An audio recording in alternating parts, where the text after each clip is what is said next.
guys, it's me, Jasmine with Big Bad Boss, back with another banger. Today we're going to be learning how to get approved for an apartment or how to remove an eviction from your record so that you can get approved for an apartment and stop being denied. I've been running with the clock, ain't trying to waste time. You will never catch me faking if it ain't mine. Pour up a shot of mama litty on the alcohol, and if it don't concern the money, I am not involved. A top shot, I'm rolling up in a... The first thing that you would want to do is find the apartment that you wish to move in. Once you found the apartment, you want to go to that apartment's website and you want to find out what tenant scoring model they're going to use to pull your credit. I know you're wondering, how do I figure that out? Okay, so there's two ways. You can simply just call. You could just call up there and ask, and they may ask you questions like, why are you asking that? Or maybe call in a incognito name and ask, what tenant screening are you going to use for my credit report when you pull me for an application? Or the second way is you could just go to their website and you can scroll. Usually you'll have to act like you're going to apply for the apartment. So you will go in, tap lease now or apply now for the apartment that you choose. Once you do that, when the application process comes up, you'll scroll all the way to the bottom, and usually it will be a name at the bottom of it. It will say anything like Real Pages, eRenter, First Advantage, Vera First, Rent Grow, anything like that. It'll say one of those names. There are different ones. I think there's a TransUnion Smart Move. Just look for a label under the application portion. You don't have to go and fill out the application completely. Just act like you're going to lease it. And if you scroll down to the bottom, you will see a name on that page. That is the reporting agency or the screening, the tenant screening process that they're going to use. Those are the two ways that you can find out which place is going to pull your credit report. Once you figure out what tenant scoring company they're going to use to approve you for this apartment, you want to contact that place and you want to ask them for a credit report. So you'll just type their name in Google and figure out how you can pull a credit report from that agency. I would suggest doing this prior to you actually filling out the application, because applications have application fees and nobody wants to lose or waste $300, $500 just to find out that you are denied because of something that's on your tenant screening report, right? I know a lot of people are using like CPNs or some other type of way to get apartments, but this is the legit legal way to actually remove the eviction from your credit report. That way you do not have to worry about getting CPNs or doing all that extra curriculum stuff. There's a lot of scams going on. It's crazy out here. So I'm giving you guys this video, that way you are protected. Your life is in your own hands, because all you have to do is just implement these steps and you will be able to rent again. So while you are waiting for your credit report, whether it be they send it to you by mail or email, you want to freeze your secondary bureaus. So if you are following me or if you watch any of my previous videos, you know that I always preach freeze the secondary bureaus. Secondary bureaus are credit bureaus that are not the big three, which are Equifax, TransUnion, and Experian. There are a backline of credit bureaus that gets information to TransUnion, Equifax, and Experian. And we need to stop them from being able to report on our behalf in order for us to be able to do this eviction removal process thoroughly and accurately.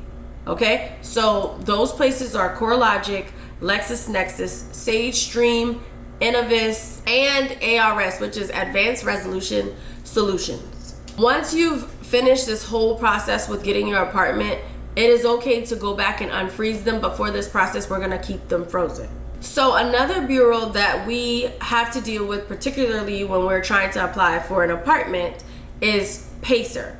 Pacer holds our public information like evictions, tickets, and things like that. Pacer is responsible for getting that information over to your tenant screening company. So we have to do something about Pacer. Pacer is known for furnishing inaccurate or incomplete results or derogatory information on your credit. Pacer is not a solidified site that's, if it says you have an eviction, that means that you have an eviction. It's not 100% correct all the time. So we have the ability to challenge it. Okay? So what I want you guys to do is I want you to write a letter to the courts asking the courts if they provide any information to the credit reporting agencies. So you're going to write a letter straight out to the court, and it's going to say, I am trying to see, do you guys report to the credit reporting agencies or not? They're going to respond to you and tell you that they do not. Also, you want to ask them, do you certify under penalty of perjury that all info reported on PACER is accurate and complete? They're also going to either not answer or say no.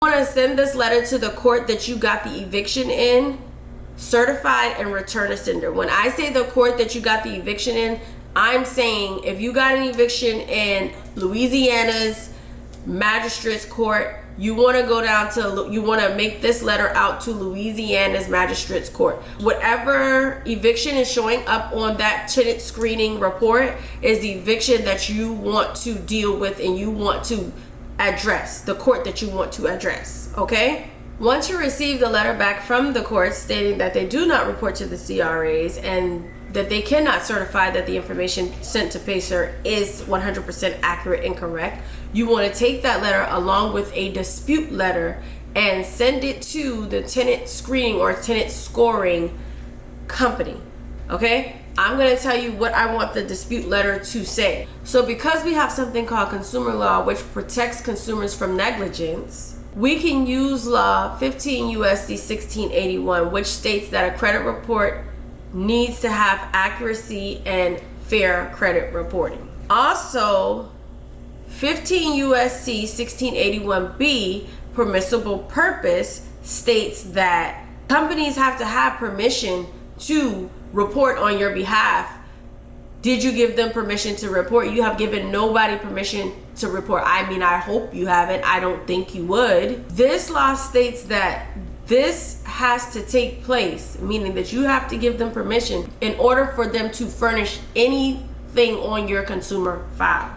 This is what your dispute letter should say that you're going to send out with the attachment that you got from the court. Hello, to whom it may concern. I have a copy of my consumer file, and I am under the impression that you are providing false or inaccurate information on my credit report. Would you please validate this account? And then at this point you would list the eviction that is on your, or evictions that's on your credit report. I have a letter from the courts stating that they do not furnish or give any public records to credit reporting agencies. They've also not provided any information to PACER. Please see attached form for a letter from courts. Please remove these inaccuracies from my credit reporting file within 30 days. You want to do not sign this letter. You want to type this letter and type your name at the bottom, okay? And you want to send this letter certified, return a sender. So that's return a sender is one thing and certified receipt is another thing. That's two different things, okay? And you just wait until you get a response, and hopefully it will be deleted, because this is your right as a consumer for them not to provide this information because you did not give them permission to do that. Once you get the deletions back, then you are free to apply for the apartment that you so choose without having eviction on your credit report.